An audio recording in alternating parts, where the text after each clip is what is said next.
Salut à tous, aujourd'hui je reviens avec une vidéo qui a pour thématique dessiner avec seulement son téléphone. Si vous ne me connaissez pas, je m'appelle Marie Spénal et je suis illustratrice, et c'est-à-dire que toute la journée, je dessine, mais en général sur mon ordinateur chez moi, avec une tablette graphique qui est donc un écran que je branche à mon ordinateur, et avec un stylet, je vais pouvoir dessiner directement sur cet écran, et c'est comme ça que je travaille la plupart du temps. Quand je ne suis pas chez moi, néanmoins, c'est un petit peu compliqué de transporter tout mon ordinateur et tout mon matériel à chaque fois, et ça fait un moment que je cherche une solution un peu alternative pour pouvoir faire des dessins qui soient un petit peu plus poussés sans avoir à trimballer tout mon gros matériel. Alors oui, je vous vois venir, je pourrais dessiner avec un crayon et du papier.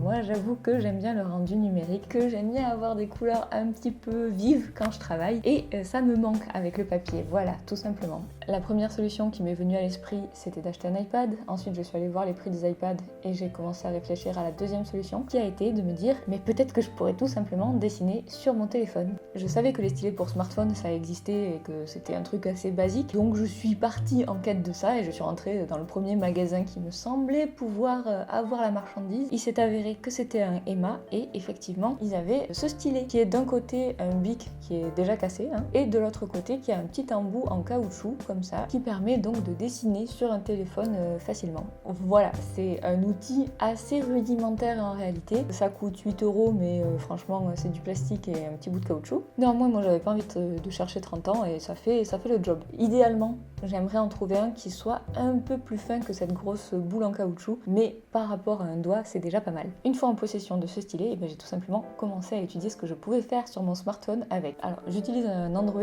assez classique, milieu de gamme, c'est un Mi 9T, mais basiquement, tout ce que je vais vous dire, ça marche sur tous les téléphones du genre. Si vous avez un téléphone hyper à la ramasse, peut-être qu'il va avoir du mal à faire tourner les applis dont je vais vous parler.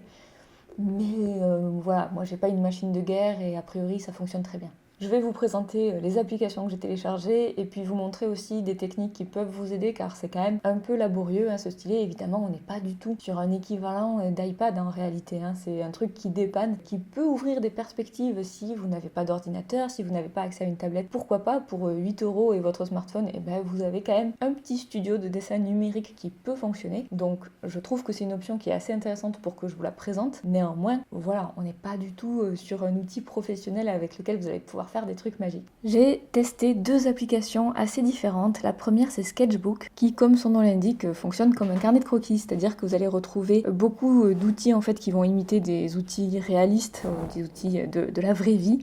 Donc plein de petites formes de pinceaux, des crayons, des gommes. Hop, c'est très simple, il y a assez peu de menus, vous pouvez commencer à dessiner direct. Et les couleurs sont ensuite très facilement accessibles, juste ici. Si vous voulez paramétrer votre pinceau, c'est possible, vous avez quand même la taille, le flux, et vous pouvez aussi aller chercher des choses un peu plus avancées comme le mode de fusion. J'ai aussi un système de calque ici, donc ça veut dire que je peux créer plusieurs calques qui vont se superposer. Si je reste appuyé, hop, je peux aussi supprimer le calque. Et à quoi ça sert d'avoir plusieurs calques? Eh bien c'est assez simple, Je peux par exemple faire mon trait sur un calque et passer au calque en dessous pour mettre de la couleur. Et grâce à des pinceaux un petit peu flous et qui changent vaguement de couleur en permanence, je peux reproduire ma couleur de cheveux actuelle. Comme vous pouvez voir, les pinceaux sont assez fun. Vu qu'il y a cette idée d'avoir quelque chose de réaliste, il y a pas mal de petites textures, de petites matières qu'on peut utiliser. Et vraiment, c'est une bonne appli, plutôt complète. On peut quand même avoir des petites options sur les calques aussi, donc on peut les mettre en produit, c'est-à-dire que le mode produit par exemple, je fais un calque, je le mets en mode produit, multiplié, c'est pareil, et quand je vais dessiner, en fait ça va s'additionner si vous voulez les couleurs. Vous voyez, on voit toujours la couleur du dessous, même si vous utilisez un pinceau qui est opaque par exemple. Voilà, vous apercevez toujours les petites joues en dessous. Donc voilà pour Sketchbook, qui est une application vraiment très intuitive, très simple, on peut faire pas mal de petites choses. C'est orienté carnet de croquis, le nom de l'application dit tout. Et donc c'est à la fois, ça a des qualités parce que c'est instinctif, mais à la fois ça a quelques défauts qui sont qu'on peut pas non plus aller dans des choses très compliquées. Et également, moi je trouve qu'au niveau de l'ergonomie, malheureusement, il y a quand même des choses qui coincent un peu. Par exemple, le retour arrière, le CTRL Z si vous étiez sur ordinateur, il va se faire en 2 clics. Donc il y a un petit bouton en bas au milieu et ensuite vous devez aller là faire votre CTRL Z. Ça a l'air de rien mais en fait c'est non-stop que vous faites des retours en arrière quand vous dessinez sur un outil numérique, d'autant plus avec un stylo aussi peu précis que ça, vous avez tout le temps besoin d'annuler votre trait. Et donc sur Sketchbook, c'est réellement un problème que ça soit pas directement faisable en un trait. J'ai l'impression qu'il y a une espèce de petit raccourci où si vous double-cliquez là, ça annule plus ou moins les choses, mais franchement, c'est foireux.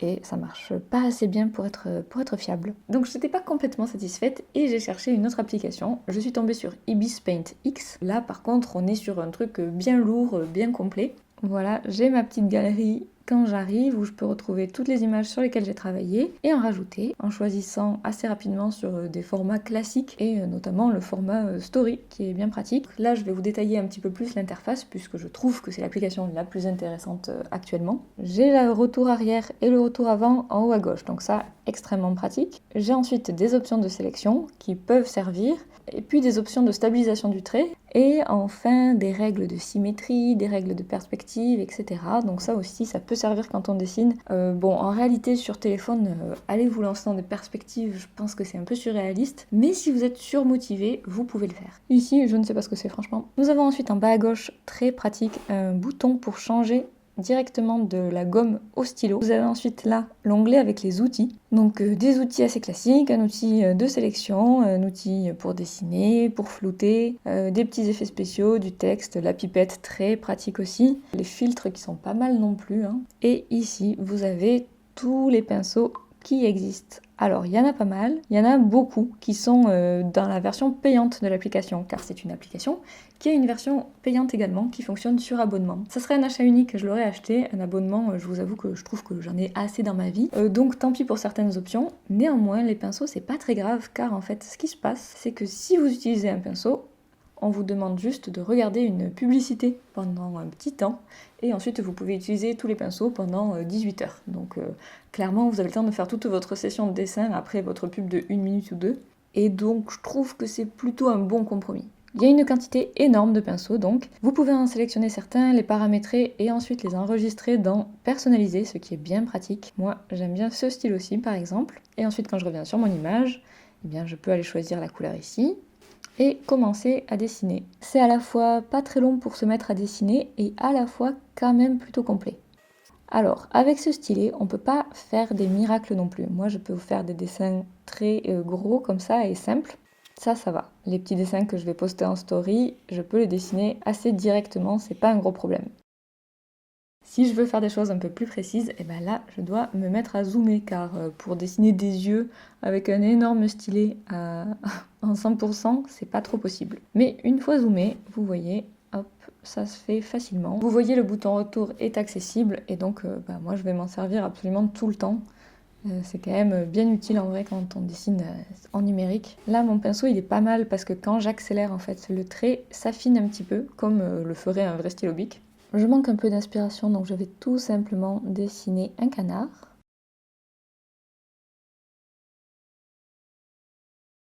Là, j'ai mon dessin qui est fait donc sur un calque. Je rajoute un calque que je passe en dessous et je vais pouvoir colorier ce dessin en utilisant notamment le pot de peinture. Vous avez des options intéressantes sur le pot de peinture. Vous pouvez régler la couleur, l'opacité, à quel point il va déborder sous le trait ou pas, et aussi la référence, est-ce qu'on parle que du calque sur lequel on dessine actuellement ou de tout le canevas.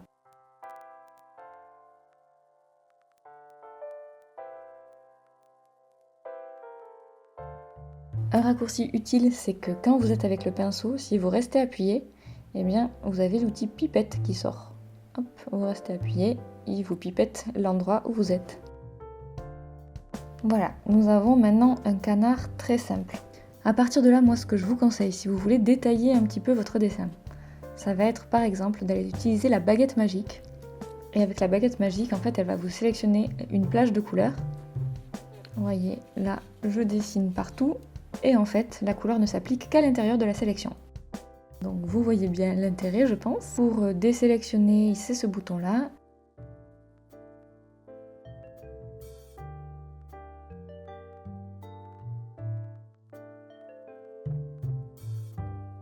Voilà, à partir de là, j'ai fini mon canard. Je vais juste vous montrer 2-3 outils un petit peu pratiques qui vont pouvoir vous servir très simplement. Première astuce, c'est vous rajoutez un calque par-dessus l'ensemble de votre image. Et donc je vous ai montré tout à l'heure le mode produit, mais vous avez aussi le mode incrustation. Et alors le mode incrustation, c'est un mode un petit peu magique qui est fort utilisé en fait pour venir rajouter de la lumière par endroits.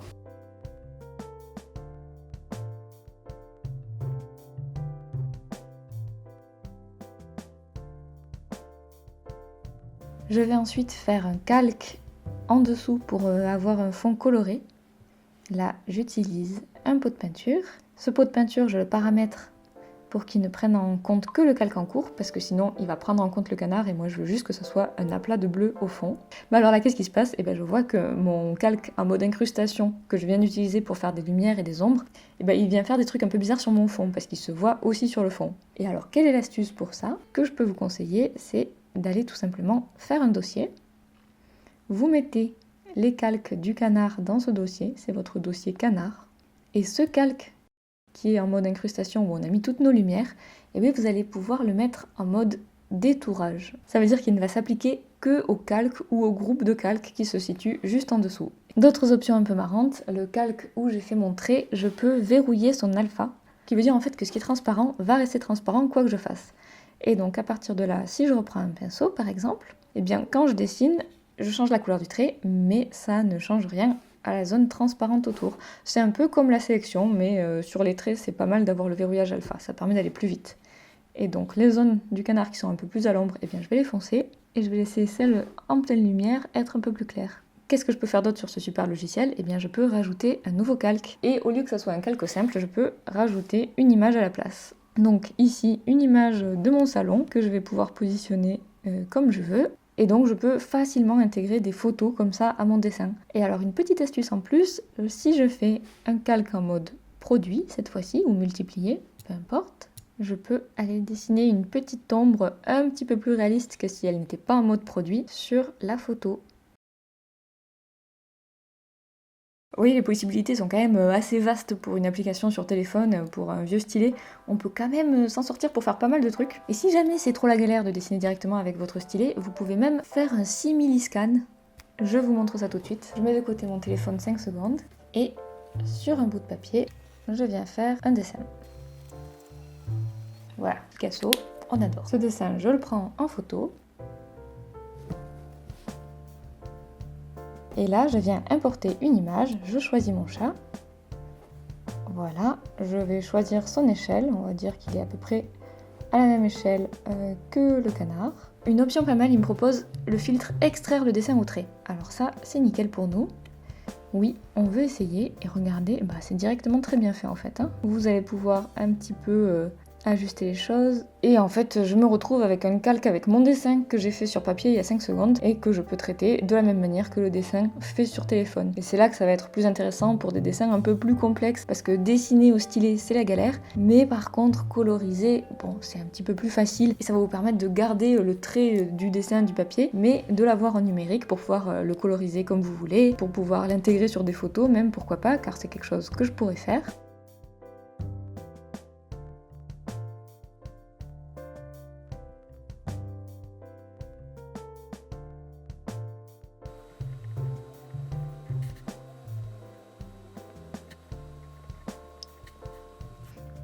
Si je veux déplacer deux calques à la fois, le plus simple c'est de faire un nouveau dossier.